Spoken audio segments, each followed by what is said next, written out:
Just a few steps from the billboards of Times Square is a billboard of a different sort, the National Debt Clock. New York real estate developer Seymour Durst set up the first debt clock in 1989. When my father designed the clock, the debt was about $2 trillion. He would be shocked that we're at this number today. Last year, the federal government spent $3.6 trillion, but it only took in $2.3 trillion in revenue.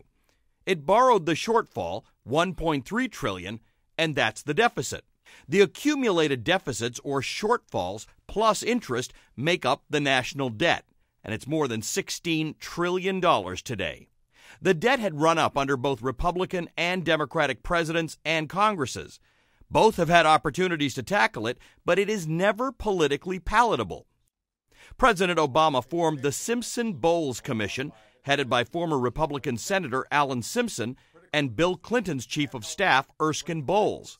They came up with a plan to cut the growing debt by $4 trillion over 10 years.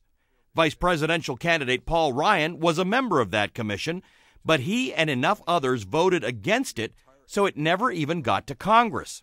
Critics say President Obama has all but ignored it. Commission co-head Alan Simpson says the growing debt poses a major threat to the U.S. economy. Where is the tipping point? I don't know where it is, but when it comes, it's going to be so swift and so savage. The president says he still wants to reach an agreement based on Simpson-Bowles, and while he's proposed cuts, they're not enough. Obama's plan proposes $360 billion in cuts to Medicare, Medicaid, and other programs over the next decade, but because costs in those programs are rising fast, the debt would be $6.4 trillion higher in 10 years. The president's budget also proposes cuts to discretionary and mandatory spending that would save $737 billion over a decade. Military spending would be reduced, saving $487 billion. And unlike anything the GOP proposes, there's a $1.5 trillion tax hike, with the wealthy taking the biggest hit. Mitt Romney doesn't want tax hikes for the rich. So how will he deal with the debt? I will cut the deficit and get us on track to a balanced budget. Romney's 59-point economic plan calls for reducing the federal workforce by 10%.